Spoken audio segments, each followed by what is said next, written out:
John, you've talked us through, I think, 3 separate issues here, and you started off with the impracticality, you believe, of restricting the amount of firearms. Now let's take professional sportsmen or hunters out of the equation, because I think many South Africans would understand that argument. Sure. Let's talk about the mother or the father in their home who wants to potentially possess more than one handgun.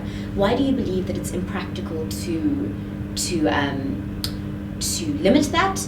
I think many people, certainly on Twitter, and I know the Daily Maverick's Rebecca Davis was tweeting from the events, asked the question, why on earth would any family need more than one handgun?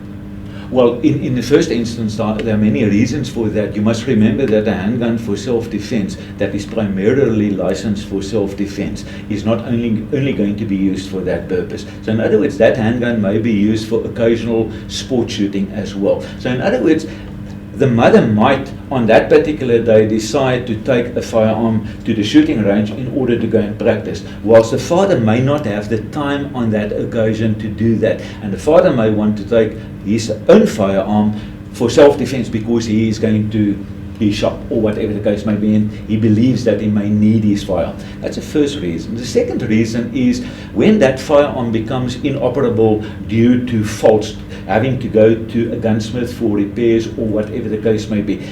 Theoretically, it means that the moment a person's firearm is to be handed in at a gunsmith, at a gun shop, or wherever the case may be, that person is theoretically disarmed for that particular period of time that is going to take place. So, in many circumstances, your circumstances may dictate to a person as to whether he or she may need one handgun for self-defense or possibly more than one handgun for self-defense.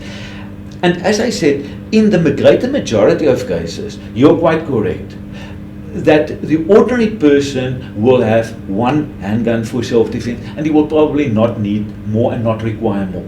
But there are many people, they are not necessarily dedicated sports people and definitely not dedicated hunters, but their circumstances are such that they may require more than one in these events that I've mentioned. Thank you, John. Adele, I want to go to you at this point to talk to us about Gun Free South Africa's view of the limitations of the number of handguns or shotguns that a particular person may own legally. Okay, I'm going to come to it, but through a principle.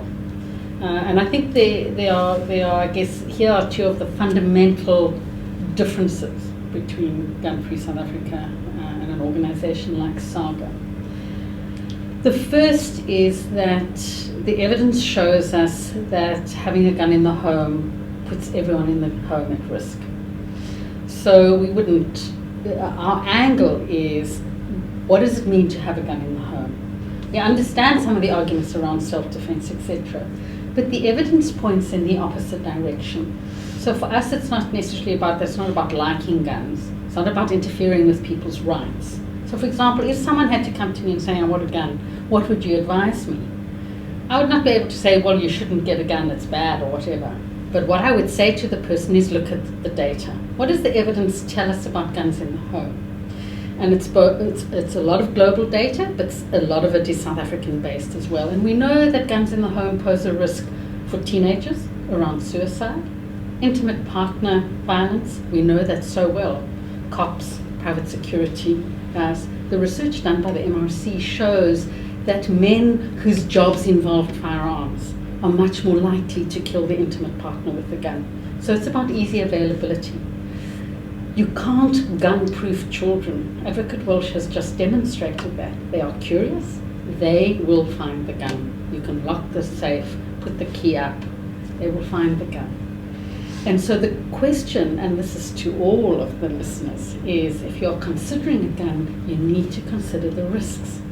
And do the risks outweigh the pros? And there's no evidence to suggest that. In terms of self-defense, many gun owners will acknowledge weapons are good as an offensive tool.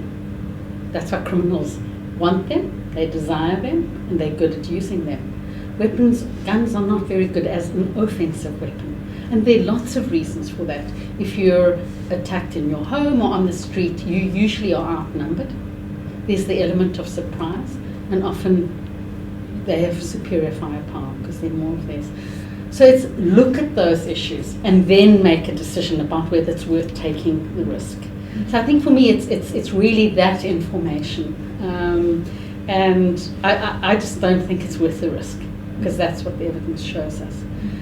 So let's come to the issue of in limit. Is that most of us working in the area of gun control work with what's regarded as a set of sort of a global norm and standard of what makes for good gun laws.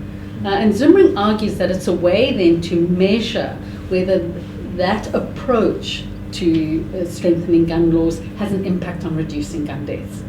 And that's really what Gun Free is about. And I think there wasn't, people will say there's consensus, but in the summit there was very little voice which spoke about survivors, which spoke about the impact of gun violence on our society. 18 people a day are shot and killed. That voice was absent. But if we come back to the Zimring standard, it's very clear you limit the number of guns. And again, the reason in our law we have a limit of 1 handgun per person was that in 1999, 2000, when this law was coming before Parliament, the Civilian Secretariat did baseline data. They collected all the data on, just for ease of reference, on the use and distribution of guns in South Africa. So it included who owned what guns, provincial breakdowns, loss and theft, and all of that stuff. And at that point, the annual crime stats showed that 85% of our crime, handguns were used. So the policy directive was then, what does the data tell us? And the data then tells you how you have to intervene. And that's why we've got that restrictive position around handguns, because that's our problem. Generally sport shooters, long guns, rifles, they aren't the problem. That doesn't mean you mustn't keep your eye on that ball, because we know that gun enthusiasts will look for loopholes to get more guns.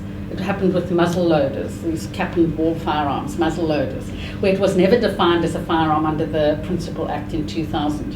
And then everyone started amassing muzzle loaders. So an amendment had to come in 2006 to say we now have to define this as a firearm, because essentially it's a projectile that can cause damage. So in a way, and I think it's part of what makes it interesting and exciting for someone like myself, is the constant sort of windows of opportunity to influence policy in the right direction of strengthening our gun laws. You have to keep your eye on the ball all the time. You need to be understanding what is it that's going to help us reduce gun violence, and most importantly, reduce gun death and injury.